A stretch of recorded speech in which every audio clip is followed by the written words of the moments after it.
Sa isang bansang puno ng ingay ng politika at kontrobersya, sino ang nagsasabi ng totoo? Sino ang nasa panig ng bayan? Welcome to Bayang Pinas, ang news channel na hindi takot maglatag ng katotohanan. Dito, pinag-uusapan natin ang mga isyong may kinalaman sa kinabukasan mo, politika, pamahalaan at ang tunay na kalagayan ng ating bansa. Hindi kami bayad, hindi kami bulag. Sa Bayang Pinas, ang boses ng mamamayan ang tunay na headline. Kaya kung sawang-sawa ka na sa mga baluktot na impormasyon at scripted na kwento, dito ka na. Dito sa Bayang Pinas, tayo ang bantay at boses ng bayan. Kung gusto mong manatiling mulat at informed, don't forget to like, share, and most importantly, subscribe dahil sa panahon ngayon, ang kaalaman ay kapangyarihan. Ito ang Bayang Pinas, balitang totoo, pusong makabayan para sa sambayanang Pilipino. Tara na't alamin ang tunay na balita. Ay bumalik sa kanila sa anyo ng oportunidad, serbisyo at pag-asa. Ito ang ating panata. Ang pera ng taong bayan ay para sa taong bayan. Kailaman natin... Akala ko ang pera ng taong bayan para sa jet nitong si Saldi ko. Akala ko ang pera ng taong bayan para sa mga kabit ng mga congressman. Akala ko ang pera ng taong bayan para sa Patek Philip nitong si Congresswoman. Nako, napaka-trying hard nitong si Speaker Boji D. Dito sa video na to, pag-usapan din ho natin ang naging press con nitong si Auntie Claire kaninang umaga dyan sa Malacanang Press Cartel. At itong si Azurin, muntik na ho siyang mabatukan ng tagapagsalita ng ICI. Kaugnay doon sa kanyang mga tinuran na hindi pa daw ho ma-identify ng commission kung sino ang mga kakasuhan dito sa napakatinding iskandalo ng flood control sa ating bansa. Pero bago ho yan mga kababayan, kung bago lang ho kayo sa PH Update, isang like at subscribe. Masaya na ho tayo dyan. At sa mga gusto sumali sa ating community, yung join button, handyan lang ho sa baba. Umpisahan ho natin ang ating talakayan dito sa naging talumpati nitong si Boji D. Naku, magliliparan na siguro ngayong gabi, ha? Yung mga congressman kasi ho, tapos na trabaho nila. Sino ba maiiwan? Yung mga mag-uusap-usap sa vice cam. Meron pa ho kasing bycam, ika nga. Yung mag-uusap-usap pa yung mga taga-Senado, taga dyan sa House of Representatives. Pero yung ibang mga congressman dyan, magliliparan na ho. Ika nga, magpapasyal-pasyal na ho sila. Kaya ho nila minadali ang pagpasa sa budget dahil sayang na nga naman yung mga yung mga trip nila sa mga kabit nila. Diba, yung mga pinangakuan nilang kabit na dadalhin sa Europa, dadalhin sa Amerika, o di naman ho kaya dadalhin sa Japan o kung saang bansa man nila mapili dahil napakarami hong pera ng mga yan. Ito na, Speaker Boji D. Game. To our distinguished guests, Nako. lalo na sa ating mga kababayan, mga kagalang-galang na kasama sa mula sa kapulungan ng kinatawan ng Pilipinas, Yan. sa bawat yugto ng ating tungkulin sa bayan ay kailangan lagi nating tanungin sa ating mga sarili, para saan ba talaga ang pamahalaan? At kanino ba tayo naglilingkod? Sa panahong ito, kinakalampag na tayo ng ating konsensya Yan. na maisaktuparan natin ang tunay na reforma. Mga reformang magpapanumbalik sa tiwala ng taong bayan sa ating institusyon. Tungkulin nating lahat na ituwid ang dapat ituwid at pagbutihin natin ang ating serbisyo sa bayan. Ang sagradong mandato ng pamahalaan ay ang makataro. Hindi, parang nakukulangan ako eh. Hindi yung gusto ko yung emosyon. Yung tipong galit na kagaya kay Tamba, yung meron pang hand gesture. Gamitin mo kasi yung mga teleprompter dyan. Ano pa, napakamahal na mga gamit nyo dyan, tapos hahawak ka ng papel, tapos babasahin mo. Yung mga teleprompter, tapos lagyan mo ng konting, yung diin ng kamay, yung pag ganon-ganon ni Tamba, namimiss na namin yun. Yung kaangasan ni Tamba, ibalik mo. Napakawalang kwenta naman itong speaker na to, pabasa-basa. Gamitin mo yung teleprompter, hindi naman linagay yan dyan para pang display. Ilinagay yan dyan para pagka nagsasalita ang speaker, pagka magsusona ang bangag na presidente, nandyan yan, ika nga pa ganyan-ganyan. Akala mo talagang tinitignan niya yung kanyang mga kausap, pero ang totoo, binabasa niya lamang ang kanyang talumpati. Gamitin mo yung teleprompter, Brad. Pangit tignan, nasagwa para kang majority leader dyan. Diba? Ano ka dyan speaker ka dyan Bungang Bihira, oh. bukas at responsableng pamamalahagi ng yaman at oportunidad para sa ating lahat. Iyan ang dahilan na kung bakit tayo naririto. Yan ang diwa ng Kongreso. Tiyakin na ang bawat piso na galing sa buwis ng ating mga kababayan ay Yan. ginagamit ng tama at makarating sa tunay na nangangailangan. Alam natin na binabantayan tayo ng buong sambayanan. Yan. Tama lang po ito. Sapagkat ang pinag-uusapan natin ay ang pera ng bayan at tiwala ng ating mga mamamayan. Tungkulin nating ipakita na ang Kamara ay isang tahanang ng may tunay na malasakit at may tapat na paglilingkod. Parang mali naman yan. Ang Kamara ay tahanan ng mga magnanakaw na politiko. Ang Kamara ay tahanan ng mga individual na napakaraming mga kabit. 'Di ba? Ang Kamara ay tahanan ng mga individual na hindi makontento sa pera. Ang Kamara ay tahanan ng mga hindi na nabubusog sa mga pera, 'di ba? 'Di ba? Walang yung tipong walang satisfaction sa buhay. Anak ng toka, yan ang Kamara. Ang Kamara ay lugar ng mga politikong merong pagkakamahal na mga relo. Ang Kamara ay tahanan ng mga politiko na merong private jet, merong mga Bell helicopter, merong mga Patek Philippe. Yan ang tahanan ng mga ang House of Representatives ay tahanan ng mga magnanakaw. Meron namang matino, merong mga iilan dyan. Pero sa tingin ko, sa sinasabi ko na to, inaayunan ho tayo mga kababayan. Sa tingin ko naman, yung mga congressman dyan, na alam nila na matitino, imbis na magalit sa sinasabi ko, baka pumapalakpak pa ngayong oras na to. Bakit? Kasi merong mga tao na nagsasalita ng mga ganyang klaseng litanya. 'Di ba? Merong nag-e-expose o merong tumatayo. Merong gusto naming sabihin yan, hindi namin masabi dahil, 'di ba, kasama kami diyan pero kayo mga Pilipino, sabihin niyo yan, walang problema, di kami nasasaktan kasi hindi naman kami magnanakaw. Wala kaming sandamukal na kabit. Hindi namin binabanatan yung mga babae sa bibang. Diba? Patawag yan, papuntahin yan sa opisina. Diba? Baka ganyan ang galawan ng ibang mga congressman, nanonood ng bibaw. Maganda to, anong pangalan nito? Sinong handler nito? Papuntahin mo yun sa opisina ko. Yan! Di ba? Sinabi na ni Tatay Digong, yung dating House of Speaker dyan, pinaparada yung mga chika-bebots. Hindi naging madali ang pagpasa ng pambansang budget. May mga pagkakataong nagtatalo-talo ng pananaw. At minsan, inaabot tayo ng madaling araw sa ating pong pagdinig. Subalit sa kabila ng lahat, isa ang ating hangarin, ang kapakanan ng bawat Pilipino. Akala ko isa lang ang ating hangarin na manakaw ang pera ng sambayan ng Pilipino. Yun ang inaasahan ko kasi yun ang nangyayari. Yung parang ang dating pinagtutulong-tulungan tayo ng mga congressman na to. Insert tayo. Meron magsasalita dyan Meron magsasalita, di ba? Meron silang mga individual amendments.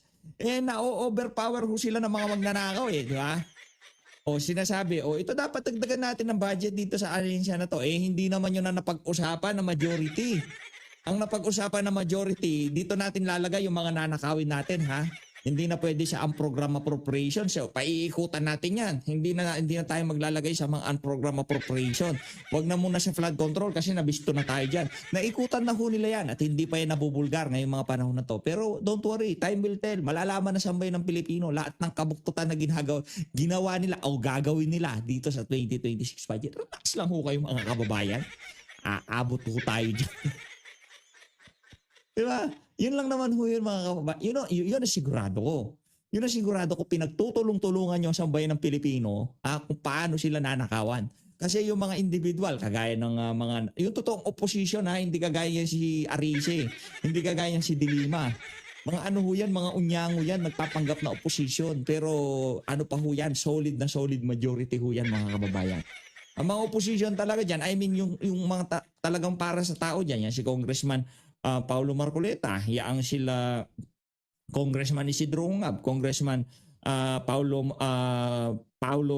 Marcoleta, Paulo Duterte, 'di ba? Yan mga ano yan, mga solidong ano talaga yan para sa bayan. Maliban doon sa mga yon at yung iba pa na hindi natin nabanggit, pasensya na ho kayo pero kilala nyo kung sino kayo, yung mga mahuhusay dyan, sigurado ho tayo para sa tao yung mga yan. At maliban doon sa mga yon, yung mga natirang congressman, yan ho pinagpaplanuhan ang sambayan ng Pilipino kung paano nila pagnanakawan.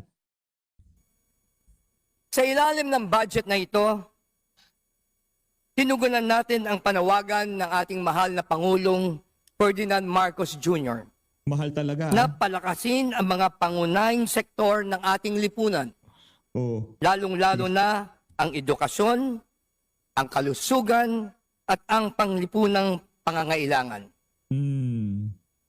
Binigyan natin ng pinakamalaking pondo ang sektor ng edukasyon. Mahigit 1,281 billion para sa iba't ibang larangan ng edukasyon. Katumbas nito ay 4.1% ng ating gross domestic product. Ito ay patunay ng ating paninindigan na bigyan ng mas maliwanag na kinabukasan ang bawat kabataang Pilipinong mag-aaral. Wow, talaga naman. Kasabay nito, tiyak din natin na may sapat na tayong pondo para sa kalusugan, infrastruktura, agrikultura, pinasok na ho niya, infrastruktura. Nako, kabahan na kayo. at mga programang panglipunan. Ang bawat proyekto ay sinuri upang masiguro na mapupunta ito sa mga lugar at sektor na higit na mga nangangailangan. Sa ating unang pagpupulong ng Legislative Executive Development Advisory Council o LEDAC noong September 30, itinakda natin ang 44 na panukalang batas na magtutulak ng reforma at pag-unlad sa ating bansa. Kabilang dito ang mga panukalang RISE, Industry and Consumer Power Act, ang Disaster Risk Financing and Insurance Framework, ang Coconut Farmers and Industry Trust Fund Amendments, at ang Pantawid Pamilyang Pilipino Program Act. Kasama rin sa mga ito ang Department of Water Resources Bill, ang Waste to Energy Bill, ang National Land Use Bill, ang Blue Economy Bill, at ang pag-amyenda ng Bank Secrecy Law at IPIRA Law. Lahat ng ito ay bahagi ng ating pangarap na maitaguyod ang isang matatag na ekonomiya. Bukas para sa lahat at handang sumabay sa pagbabago ng panahon. Yun. Mga minamahal kong kasama, maaaring hindi perpekto ang ating budget. Oh. Ngunit ito ay malinaw na simula ng bagong hamon sa ating paglilingkod. Ang unang hakbang sa ating paglalakbay tungo sa isang tunay na budget ng bayan, bukas at tapat sa sambayanan. Isang budget na Anak na tawa, oo nga, bukas nga. Tama naman, wala naman tayong, hindi naman fake news yung bukas. Pero ang nagkakaintindihan lang ho, etong kung ano lang gustong mangyari nitong si Sandro Marcos, yun lang hong nangyayari. Huwag tayong maglokohan dito. Okay na, sige na, bigay ko na sa inyo yun. Bukas talaga, totoo naman.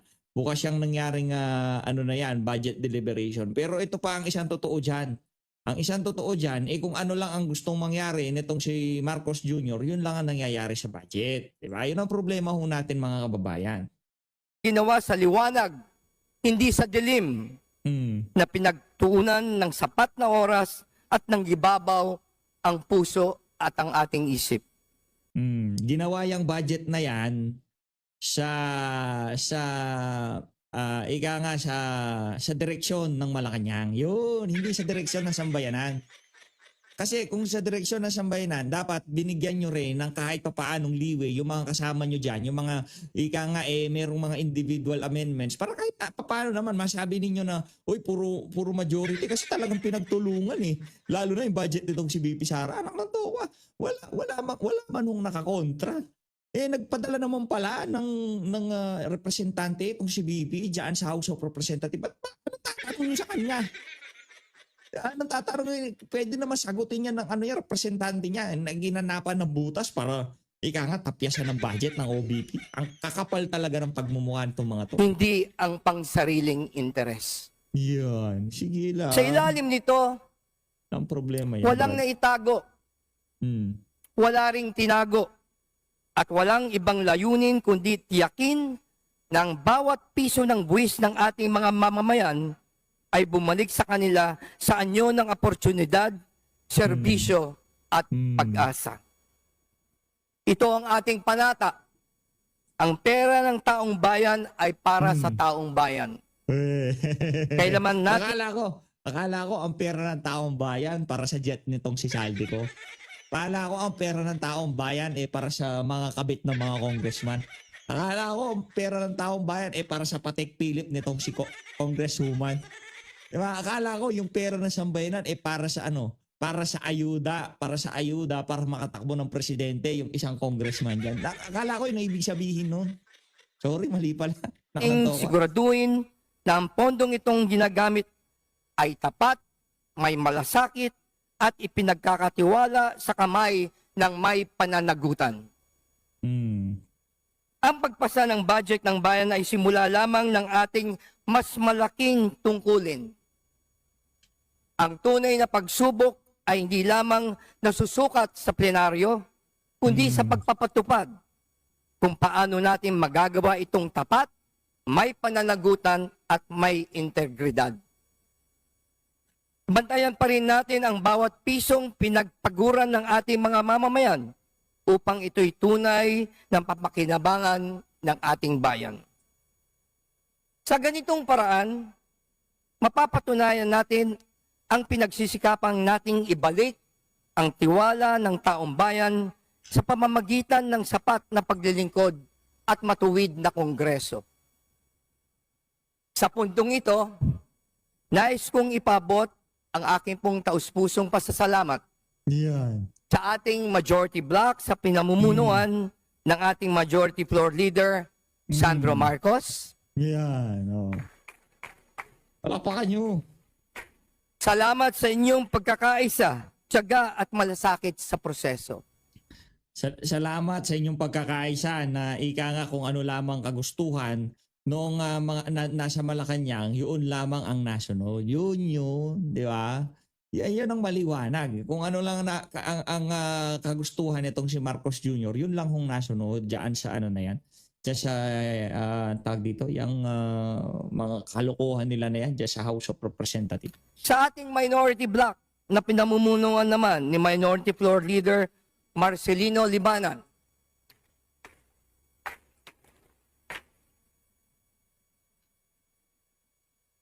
salamat sa inyong constructive inputs at mabusising pagtatanong.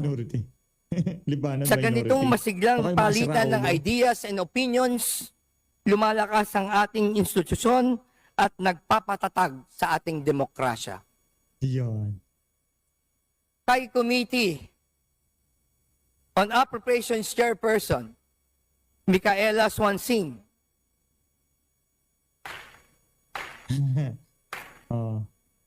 Palakpakan at sa sila. mga miyembro at staff ng komite, Maraming salamat sa inyong sipag at pasensya sa proseso ng pagsaayos ng ating budget. Sa wakas, makakatulog na kayo ng mahimbing. Yan, hindi. Sa wakas, makakapamasyal na kayo. Yun eh. Ha? Sa wakas, makakapasyal na kayo. Sa ating mga sekretariat, mga kawani, sa ating mga gwardya at mga maintenance personnel, Yan. maraming salamat din po sa inyo.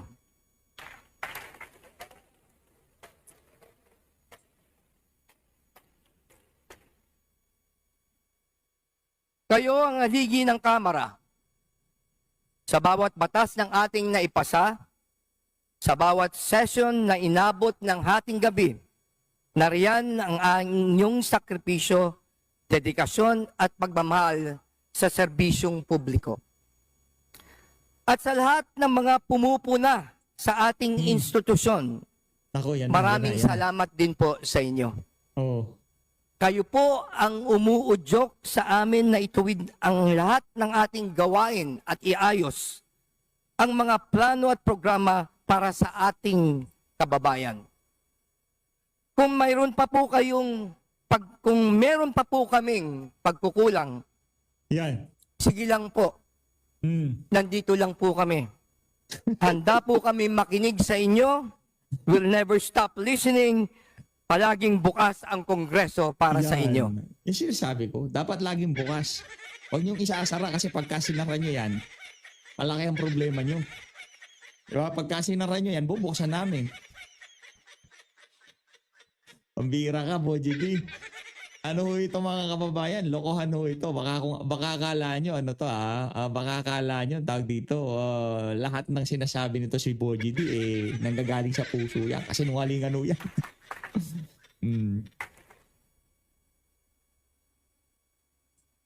Mga minamahal ko pong kasama, bago tayo magpatuloy, hayaan ninyong ipabot ko ang pakikiramay ng buong kapulungan sa mga pamilya at komunidad sa Visayas at Mindanao sa labis na naapektuhan ng mga nagdaang bagyo at malalakas na lindol. Yan.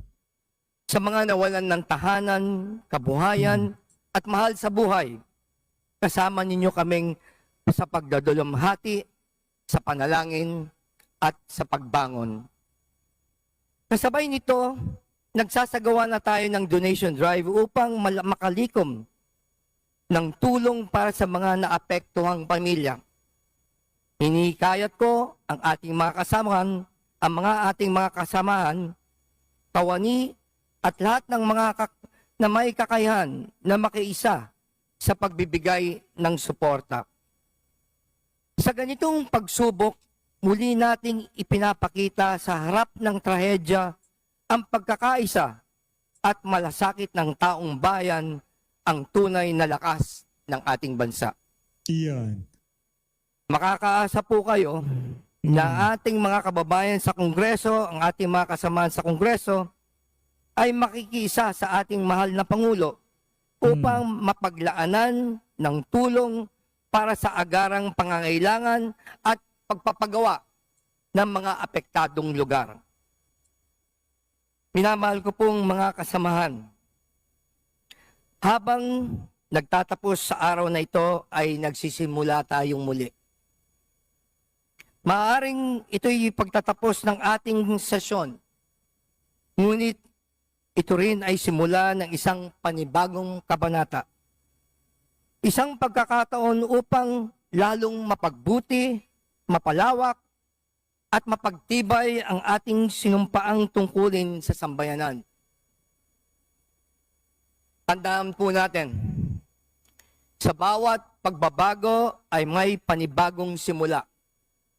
At sa bawat wakas, ay may naiiwang kasaysayan na lumilika ng tunay na paghubog para sa kinabukasan ng bawat pamilyang Pilipino.